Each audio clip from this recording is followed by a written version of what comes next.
আমাদের দেশের জাতীয় পতাকা উত্তোলিত হবে। পতাকা উত্তোলন করবেন বিদ্যালয়ের ভারপ্রাপ্ত প্রধান শিক্ষক তারিকুল হাসান সাহেব এবং সঙ্গে থাকবেন আমাদের এই সভার সভাপতি মহাশয়।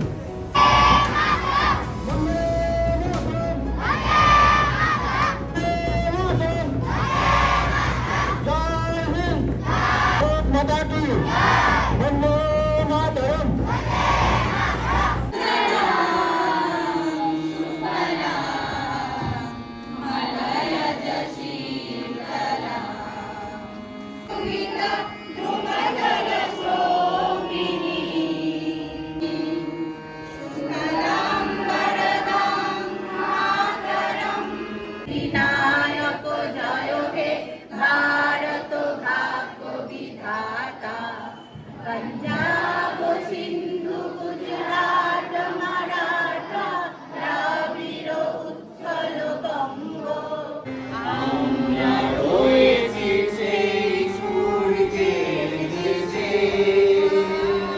নীলাচঞ্চল সমুদ্রে অবিরাম গঙ্গা যমুনা ভাগীরথী যেখানে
যেহেতু বক্তব্য অনেকজন দেবেন এবং অনেক অনুষ্ঠান আছে, তাই আমি আমার বক্তব্য দীর্ঘায়িত না করে সকলকে আরো একবার শুভেচ্ছা জানিয়ে আমি আমার বক্তব্য শেষ করলাম।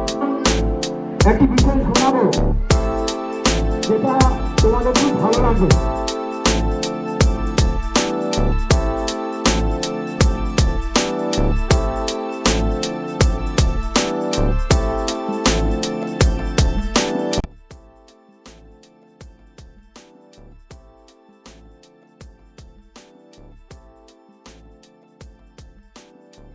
নির্বাণ মণ্ডলের লেখা এ কেমন স্বাধীনতা। স্বাধীনতা স্বাধীনতা করছিস বুটে, তো স্বাধীনতাটুকু কি বুঝাইন দিবি? তোরা তো বলবি আমাদের দেশে সাহেব ছিল, ওরাকে তাড়াইয়া আমরা স্বাধীন হইয়াছি, তাই চাচাচ্ছি, ঝান্ডা তুলছি, মাইক বাজাচ্ছি। তো কি হইল? সত্য কি দেশটা স্বাধীন হয়েছে? আমরা কি স্বাধীন হয়েছি? তুই বুঝান তোর কি হয়েছে আর স্বাধীনতা পাইয়া আমার কি হয়েছে? এত তো লেখাপড়া করলি, এত কাম জুটাতে লাগলি, এটা আমার তোর দুনিয়া লয় রে। এ দুনিয়া স্বাধীনতা সব টাকার। এই বেলা না থাকলে বাড়িতে হাড়ি চড়ে নাই, বউ বিটির ইজ্জত থাকতে কাপড় কিনার পয়সা লাই, এক টুকরা কানি তাও খুইলা দেয় টান দিয়া মুড়ের মাথায়, তার কোনোই বিচার নাই। তোর আমার জমি টাকা কেড়ে নিল, পুরো ব্যবসার নামে মুনাফা লুটলো। হ্যাঁ, কি স্বাধীন হয়েছে? হাসপাতালে ওষুধ নাই, খাইটা চাষ করা ধান গমের দাম তো নাই। আপনাকে তো স্বাধীন বলবি? এ স্বাধীনতা আমার কোনো কাম নাই, কোনো কাম নাই। আমাদের চাওয়া পাওয়া নিয়ে স্বাধীনতা নয়, আমাদের দেশকে আমাদের ভালোবাসতে শিখতে হবে, নিজের মতো করে ভেবে নিতে হবে, নিজেদের দেশকে নিজের মতো করে ভেবে নিজেদেরকে উন্নতির পথে অগ্রগতি হতে হবে। তাই স্বাধীনতার ৮০তম বর্ষে এই অঙ্গীকার নিয়ে, দেশকে এগিয়ে যাওয়ার অঙ্গীকারটা নিয়ে প্রাচীন যারা বলিদান দিয়ে গেছেন, যারা একদিন রক্তে, যাদের রক্তের বিনিময় পেয়েছি, তাদের প্রতি শ্রদ্ধা জানিয়ে নিজেদেরকে সেই দেশ গড়ার দায়িত্ব কাঁধে নিতে হবে।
ওই লৌহ কপাট ভেঙে ফেল করে লোপাট, রক্ত জমা শিকল পূজার পাষাণ বেদি। ওরে ও তরুণ নিশান বাজা তোর পোলই বিষাণ, ধ্বংস নিশান উড়ুক প্যাচে প্যাচে ভেদি। গাজনের বাজনা বাজা, কে মালিক এসে রাজা, কে দেয় সাজা, মুক্ত স্বাধীন সত্য কেড়ে। হা হা পায় যে হাসি, ভগবান করবে ফাঁসি, সর্বনাশী শিখায় এহীন তথ্য কেড়ে। ওরে ও পাগলা ভোলা, দেড়ে দে পোলই দোলা, কারত গোলা জোরসে ধরে হ্যাচকা টানে। মার হাক হই দড়ি হাক, কানে নে দুমদুমি ডাক, ডাক ওরে ডাক মৃত্যুকে ডাক জীবন পানে। নাচে কাল বৈশাখী কাটাবে কাল বৈশাখী, নাচে কাল বৈশাখী কাটাবে কাল বৈশাখী। দেড়ে দেখি ভীম কারার ওই ভিত্তি নারী, লাথি মার ভাঙড়ে তালা, যত সব বন্দিশালা, আগুন জ্বালা আগুন জ্বালা ফেরো পারি।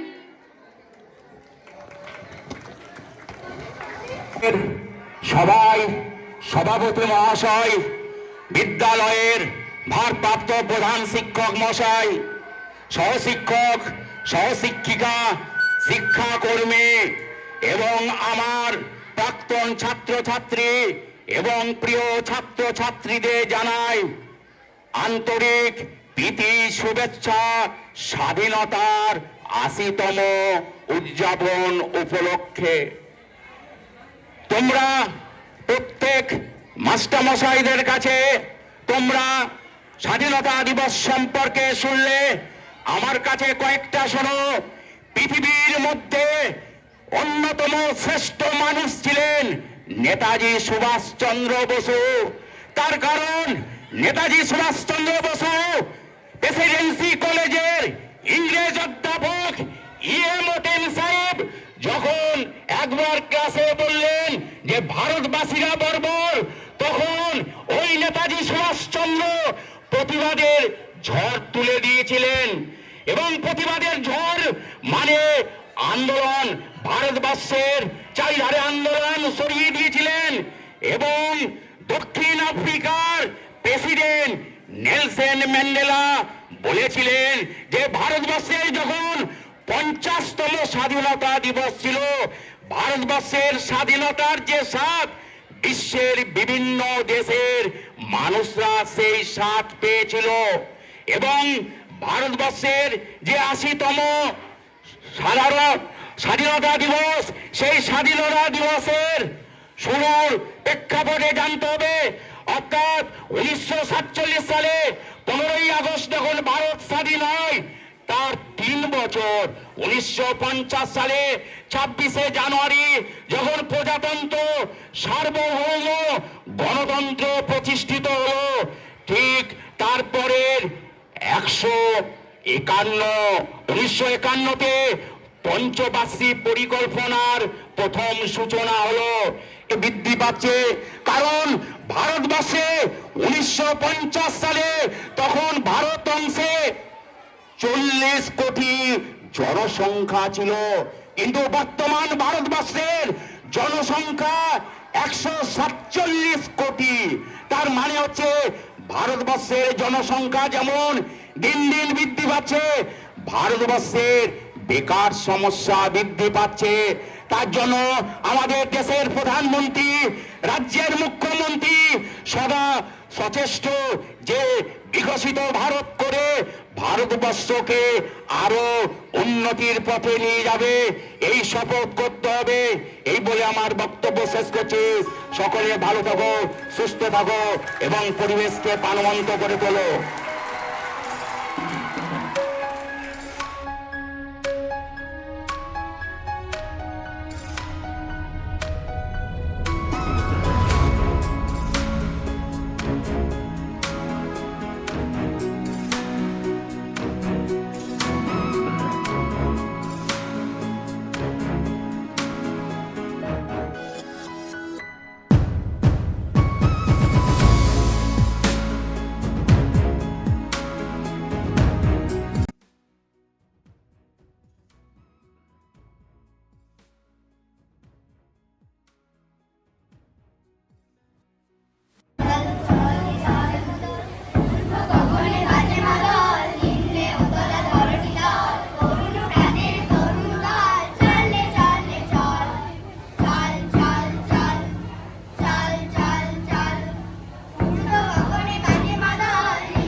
সৈন্যের ক্যাপ্টেনকে এসে বলল যে সাদা ঘোড়াতে চেপে একটা সৈন্য এত মানে সে করছে, আমাদের সৈন্যদের আক্রমণ করছে, যে আমরা তাকে ট্র্যাক করতেই পারছি না, তাকে আক্রমণ করতেই পারছি না। তা বলুন তো আপনাদের এই জোয়ানটি কে? তখন আমাদের ভারতের ক্যাপ্টেনের সেই ক্যাপ্টেন বললেন যে এই জোয়ানটি আর কেউ নয়, এ একটা মৃত ব্যক্তি, এ অনেকদিন আগেই মারা গেছে। তো সে এখনো ওই বর্ডারে সে তার ডিউটি পালন করছে। তাহলে এর নাম কি? এর নামটা হলো হরভজন সিং। পাঞ্জাবের একটি গ্রাম, তৎকালীন সেই সময়ে ছিল পাকিস্তানের অন্তর্গত। সেই পাকিস্তান থেকে জানাতো এরা এসেছিল আমাদের পাঞ্জাবে। তো সর্বাগ্যে প্রথমেই আমি তাহলে যে দেশনায়ক, যারা বীর সন্তান, যাদের আত্মত্যাগের বিনিময়ে তিতিক্ষা বহু কষ্ট, তার ফলে যে স্বাধীনতা এসেছিল, আমি সেই সমস্ত বীর বিপ্লবী দেশনেতা আমি সকলের চরণে অনন্ত কোটি প্রণাম জানাই। এবং আমাদের স্কুলের মাননীয় টিএসি মহাশয় এবং সকল শিক্ষক শিক্ষিকা বৃন্দ, শিক্ষাকর্মী সকলকে আমি আজকের দিনে অভিনন্দন শুভেচ্ছা জানাই, আমাদের প্রিয় ছাত্রছাত্রীদের স্নেহাশিস জানাই। তো দেখো, একটা যে অনুষ্ঠান হয়ে গেল তেরঙ্গা অনুষ্ঠান, সেইটা আজাদি কা অমৃত মহোৎসব উপলক্ষে এবং স্বাধীনতা দিবস উপলক্ষে এই অনুষ্ঠানটা হয়েছিল।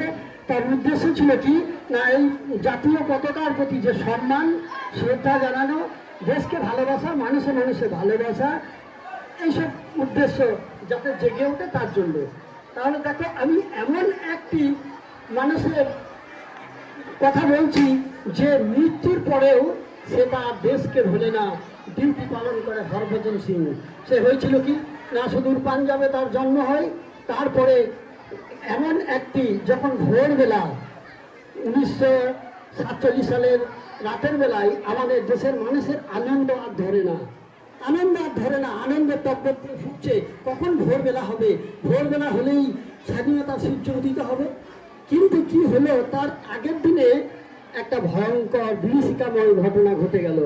সেই ঘটনায় হাজার হাজার মানুষ মারা গেল, প্রাণ দিল, ঘর বাড়ি ছেড়ে তাদেরকে অন্য জায়গায় চলে যেতে হলো। সেই দিনে ওই হরভজন সিংয়ের বাবা মারা গেল, চারিদিকে আগুন জ্বলছে। হরভজন সিংয়ের মা তাকে কোলে করে চলে এলো পাঞ্জাব প্রদেশে, এবং সেখানে সে বড় হতে লাগলো। বড় হতে হতে তার যখন 18 বছর বয়স হলো, এবং যুদ্ধ শুরু হলো কি 1965 সালে যুদ্ধ আরম্ভ হলো। সেই যুদ্ধ শুরু এসে অমৃতসরে গিয়ে সে কি করলো না, সরকারি মিলিটারির পোশাক সে গায়ে চাপিয়ে নিল দেশ মাতৃকা সেবার জন্য। এবং যুদ্ধ হলো, সেই যুদ্ধে ক্যাপ্টেনরা খুব সন্তুষ্ট হলো এবং তাকে প্রমোশন দেওয়া হলো। এরপরে কি হলো, তাকে পাঠানো হলো হিমালয়ের 14,000 ফিট উপরে, যেখানে প্রচণ্ড ঠান্ডা, অক্সিজেন নাই, বাতাস নাই, সেইখানে তার ডিউটি করলো। এবং সে 1968 সাল যুদ্ধ আরম্ভ হলো চীনের সঙ্গে। এবং তার কি ভার পড়লো, তাকে বলা হলো যে প্রত্যেকটা ক্যাম্পে তুমি খাবার পৌঁছিয়ে দেবে, খচ্চরের পিঠে চাপিয়ে খাবার নিয়ে যেতে হবে। একদিকে প্রচণ্ড খাড়া পাহাড়, অপরদিকে একদম 1000 ফিট গভীর গর্ত, সেইখানে সে খাবার চাপিয়ে, খচ্চর মানে গাধার মতো আর কি, সেই খচ্চরের পিঠে খাবার চাপিয়ে আনতে আনতে পাহাড়ের ঢালে পা পিছলে পড়ে গিয়ে সে একদম নিচে অতল তলে তলিয়ে গেল, তার সে মারা গেল, তাকে আর পাওয়া গেল না। এইদিকে এরা ভাবছে আমাদের খাবার কোথায়, খাবার কোথায়, খাবার কোথায়, খাবার আসে না। সবাই তন্ন তন্ন করে খোঁজাখুঁজি আরম্ভ হলো, খুঁজে ডেড বডি পাওয়া গেল না। তখন মিলিটারির খাতায়, সৈন্যদের খাতায় একটা দুর্নাম রটে গেল, কি না, সে পলাতক, সে বিশ্বাসঘাতক, যুদ্ধক্ষেত্রে ছেড়ে সে পালিয়ে গেছে। এইবার এই ঘটনা তার মায়ের কাছে গেল, মা খুব দুঃখী হলো এই খবর শুনে। এইদিকে সেই হরভজন সিং মারা গেছে, তবু সে এইটা প্রমাণ করার জন্য, তার দুর্নামকে প্রমাণ করার জন্য তার বন্ধু প্রীতম সিংকে স্বপ্ন দিল যে হে বন্ধু, আমি মারা গেছি ঠিকই, তোমরা আমার বডি খুঁজে পাওনি, দেখো পাহাড়ের নিচে এমন জায়গায় আমার মৃতদেহটা পাবে। এইবার সেখানে খোঁজাখুঁজি আরম্ভ হলো, সেখানে তার ডেড বডিটা পাওয়া গেল। এবং তখন তারা তার খাতায় লিখে দিল যে আমাদের ভুল হয়েছিল, এ আমাদের বীর শহীদ। এবং সেই বছর থেকে কি হয় জানো, মারাত্মক কথা, সেই বছর থেকে প্রত্যেক বছর ওই সৈন্য কি করে না, তার প্রমোশন হয়, তার স্যালারি হয়, তার মায়ের কাছে মানি অর্ডারে স্যালারি চলে যায়। এক বছর পর প্রত্যেক বছরে তার কি হয়, মানে বাৎসরিক অ্যানুয়াল ছুটি পায়, বাড়ি যায়। কি করে যায় না, তার সেই পোশাক আদি জুতো সব একটা ট্যাঙ্কে ভরে নিউ জলপাইগুড়িতে নিয়ে আসা হয় এবং রেলে করে ফার্স্ট টিকিট কেটে দুটো সৈন্য তার বাড়িতে নিয়ে আসে, আবার ছুটি কাটিয়ে বাড়ি চলে যায়। এইভাবে চলতে থাকতো।